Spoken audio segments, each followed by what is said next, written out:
The rain fell in sheets, a gray curtain smearing the city lights into a watercolor blur. From the penthouse suite of the Okami Grand, the world below was a distant, silent film. For Samira, it was just noise, a low hum beneath the thrum of her own exhaustion. 20 years old, and she felt ancient. The fatigue was a physical weight, settling deep in her bones, making the handle of the commercial vacuum feel like an anchor. Her uniform, a light blue dress that was supposed to look crisp and professional, felt like a paper shroud, clinging to her skin with the day's humidity and hard work. The suite was a testament to a kind of wealth she could barely comprehend. Silk rugs swallowed the sound of her worn-soled shoes, glass walls showcased the storm-lashed sky, and a single, unadorned vase on a black marble table held a spray of white orchids that probably cost more than her monthly rent. She was just a ghost here, a necessary function, meant to erase all traces of human presence before the owner returned. Her shift had ended an hour ago, but Mrs. Albright, the head of housekeeping, had pulled her aside, her face tight with anxiety.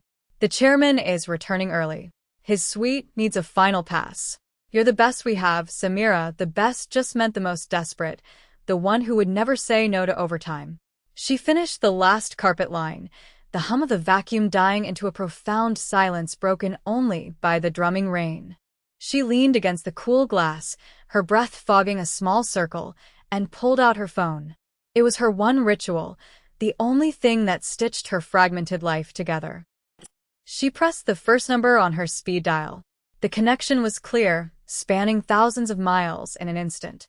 "Hey, Grandma," she said, her voice soft, the English lilting with the ghost of a southern accent she thought she'd lost.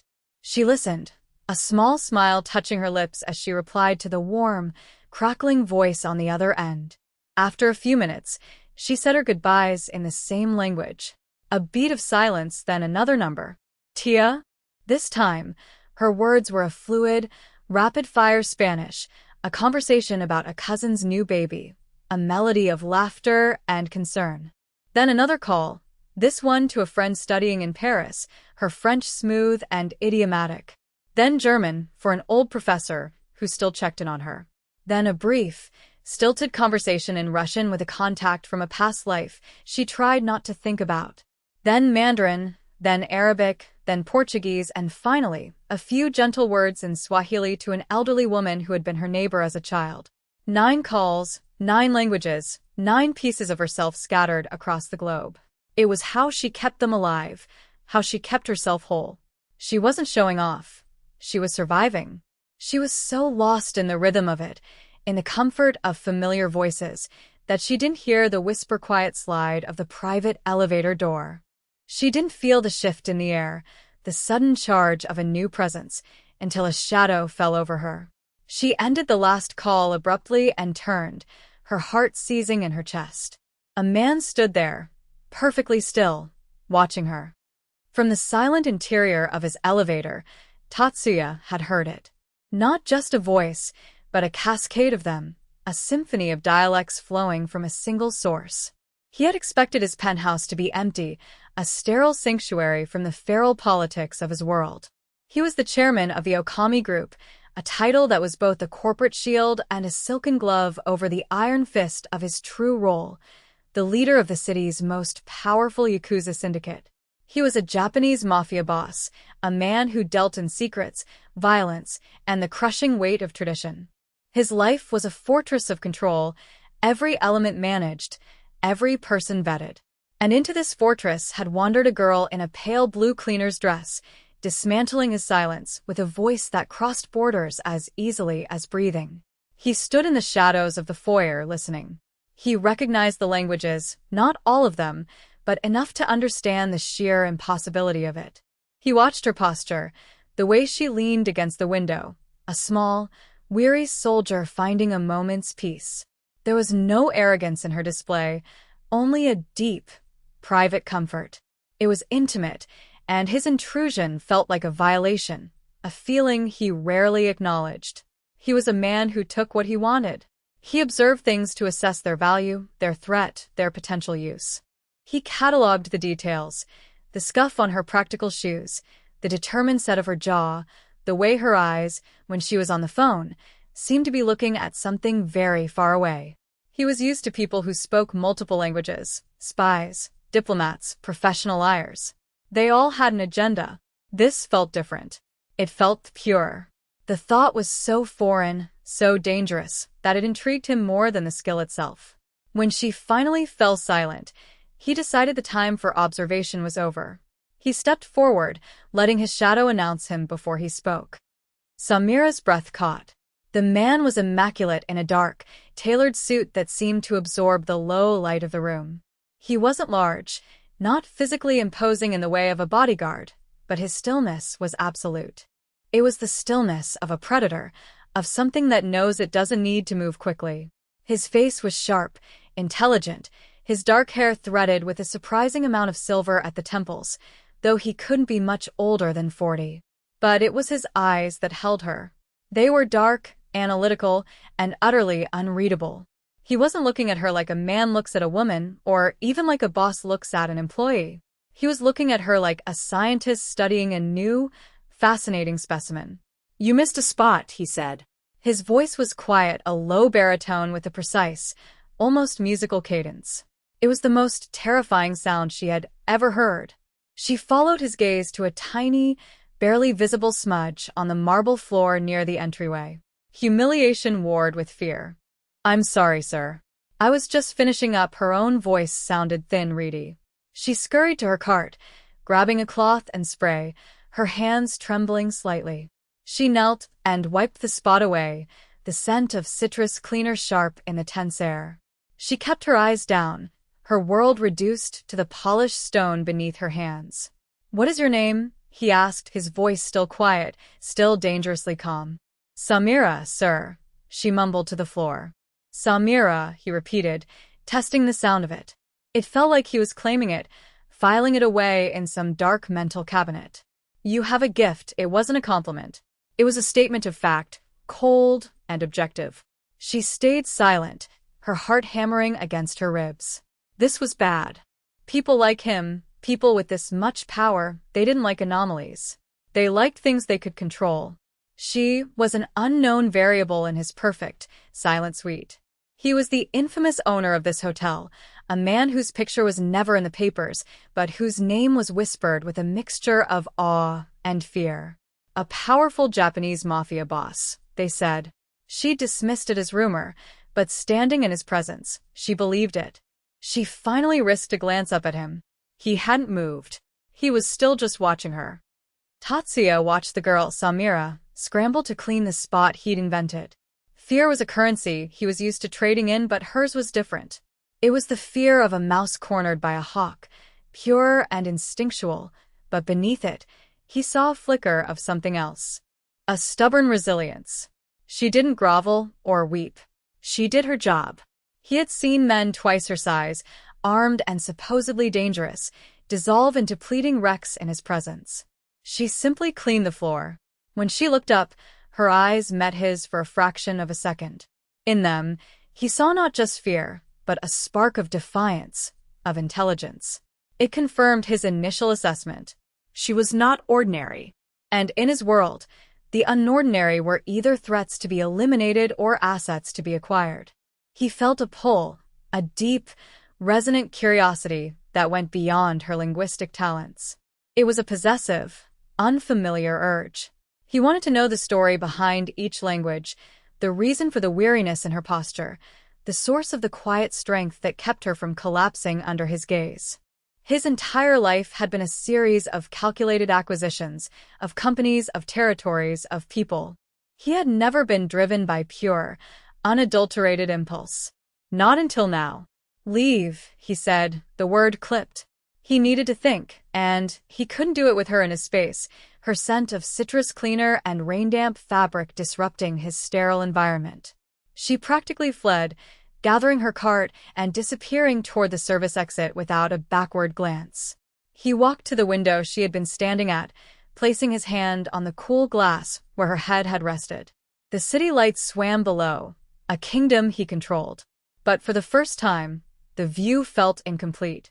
He turned to Kenji, his most trusted advisor, who had materialized from the shadows as silently as he always did. "Find out everything," Tatsuya commanded, his voice low. "Where she lives, who her family is, what she eats for breakfast. I want to know every secret she has. And bring her to me tomorrow morning." Unharmed, Kenji bowed, his face impassive, but Tatsuya saw the flicker of surprise in his old friend's eyes. It was the first unpredictable order Tatsuya had given in a decade. The summons came at 8 a.m., not a polite request from housekeeping, but two men in dark suits waiting for her outside her apartment building. They didn't threaten her. They didn't have to. Their presence was a command. Samira's mind raced through every possible crime she could be accused of. Had she stolen something? Broken something? Was it just about the languages? She thought about running, but where would she go? They knew where she lived. She put on her light blue uniform, the fabric feeling like a prison sentence, and rode in a black car back to the Okami Grand. This time, she didn't use the service elevator. They took her up the main guest lift, straight to the penthouse. Tatsuya was waiting, dressed not in a suit but in a simple dark gray cashmere sweater and black trousers. He stood by the window, a cup of tea steaming in his hands. The room was filled with the scent of green tea and something else, something clean and masculine. He looked less like a mafia boss and more like a brooding academic, but the power emanating from him was even more potent without the armor of a suit. "Sit," he said, gesturing to a plush armchair she would never have dared to touch yesterday. She sat on the very edge, her hands clenched in her lap. "I have a proposition for you, Samira," he spoke calmly, as if discussing a merger. "My business is at a delicate stage. There are security concerns. Threats from rivals who believe I am vulnerable." He paused, letting the words hang in the air. "Your particular skill set is valuable.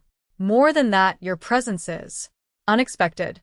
No one would look for an asset in a hotel cleaner." He was talking about her like she was a weapon or a codebook. "What do you want?" she asked, her voice barely a whisper. He turned from the window, his eyes locking onto hers. "I want to offer you a contract. A permanent one. It will provide you with complete financial security. It will ensure your safety. In return, you will belong to me." She stared at him, confused. "You want to hire me? As a translator?" He gave a small, humorless smile. "No. I want to marry you." The words hung in the air, so absurd, so utterly insane, that Samira almost laughed. Marry him? A man she'd met for 5 minutes? A Japanese mafia boss? It was a joke. It had to be a joke. But the look in his eyes was deadly serious. "You can't be serious," she breathed. "I am always serious," Tatsuya replied, his tone flat. "This would be a transaction, not a romance. A binding agreement. Your name would become my name. You would be under my protection, legally and absolutely. In my world, family is untouchable. As my wife, no one would dare harm you." He was laying it out like a business plan, cold and logical. But beneath the logic, she felt the heat of his possessiveness. This wasn't about her safety. It was about his control. It was then that the world outside the penthouse window exploded. A sharp crack, followed by another. The sound of splintering wood from the hallway. Gunshots. Tatsuya moved with a speed that was terrifying. In one fluid motion, he set his teacup down, crossed the room, and pulled her from the chair, shoving her down behind a large marble sofa. His body became a shield, covering hers. The quiet, controlled man was gone. In his place was a creature of pure, lethal instinct. "Stay down," he hissed, his voice a low growl. More shots echoed, closer this time. The heavy wooden door to the suite splintered, a spray of bullets peppering the opposite wall. The orchids in the vase disintegrated into a shower of white petals. The danger he had spoken of, the abstract threat, was now terrifyingly real, filling the air with the smell of cordite and plaster dust. Samira squeezed her eyes shut, her face pressed against the expensive silk of a sweater, her world narrowed to the frantic beating of her own heart and the solid, unyielding warmth of the man shielding her from death. The firefight was brief and brutal. Tatsuya didn't make a sound, but she could feel the tension coiled in his muscles, the controlled fury of a king whose castle had been breached. The sounds of his own men arriving in the hallway, the shouted commands in Japanese, the final, decisive pops of silenced weapons, and then, a sudden, ringing silence. It was over as quickly as it had begun. For a long moment, neither of them moved. Samira could hear his breathing, harsh and uneven, the first crack in his perfect composure. He slowly shifted off her, his movements stiff. He stood and surveyed the damage. The door was a wreck, the far wall riddled with bullet holes. The air was thick with dust. He had a shallow cut on his cheek, a thin line of red against his pale skin. He ignored it, his gaze fixed on her. She was still huddled on the floor, trembling, the white orchid petals scattered around her like snow. His eyes, which had been so cold and analytical, were now dark with a raw, unguarded emotion. It looked like fury, but it was directed at himself. "I am sorry," he said, and the words seemed torn from him. "I did not think they would be so bold. I brought this to you." He knelt in front of her, his movements careful, as if approaching a frightened animal. "Do you see now? Yesterday you were invisible. Today you were seen with me. They will not stop. They will see you as a weakness, a way to get to me." He reached out, his fingers gently brushing an orchid petal from her hair. His touch was surprisingly soft, sending a jolt through her. "My proposal was not just business. It was an instinct. I saw you, and I knew I had to have you, to keep you. The only way I can guarantee your life is to bind it to mine. In every way that matters." This was his confession. The mask was gone. He wasn't the calm chairman or the ruthless mafia boss. He was just a man, confronted with the consequences of his own sudden, inexplicable desire. Samira looked from the ruined door to the man kneeling before her. The cut on his cheek was beading with blood. The world she had known, a world of exhaustion, of quiet duty, of phone calls that bridged oceans, had been irrevocably shattered. There was no going back. She could run, try to disappear. But he was right. She was marked now. They had seen her. She would spend the rest of her life, however short it might be, looking over her shoulder. Or she could stay. She could walk into this cage of silk and steel he was offering her. It was a life she couldn't imagine, a world of violence and unspoken rules, governed by this complex, dangerous man. But in his eyes, she saw a sincerity that terrified her more than the bullets had. He wasn't offering her a contract anymore. He was offering her a sanctuary, the only one he knew how to build. It was a fortress built on his power, and she would be its most prized treasure. It wasn't love. It was something far more primal. Possession, protection, a connection forged in sudden violence. Her entire life, she had been competent, resourceful, a survivor. She had adapted. This was just the most extreme adaptation yet. She thought of her grandmother, her aunt, her friends scattered across the globe. What would they think? They would be horrified. But they were safe and far away. She was here. She looked at Tatsuya, at the lethal protector who had shielded her with his own body, at the powerful Japanese mafia boss who was now offering her his name as a shield. Her decision wasn't born of logic or affection. It was born of a cold, hard assessment of survival, and something else, a flicker of a dark, compelling curiosity to see who he was when he wasn't fighting for his life, who she would become at his side. She took a slow, steadying breath. "Okay," she said. The single word fell into the ruined silence of the room, sealing her fate. Later that same day, the penthouse had been scrubbed of all evidence of the attack. The door was replaced, the walls repaired, the air cleared of dust. It was as if the violence had never happened. A quiet, severe-looking woman in a gray suit, a city registrar, stood before them. Kenji was the only witness. Samira was still wearing her light blue cleaner's dress. It felt absurdly out of place, a relic from a life that had ended this morning. She hadn't had time to change. Tatsuya stood beside her, once again composed in a dark suit, the cut on his cheek now a thin, clean line. The registrar spoke in a low monotone, reading the legalities of the civil union. The words washed over Samira, meaningless jargon in the face of the day's events.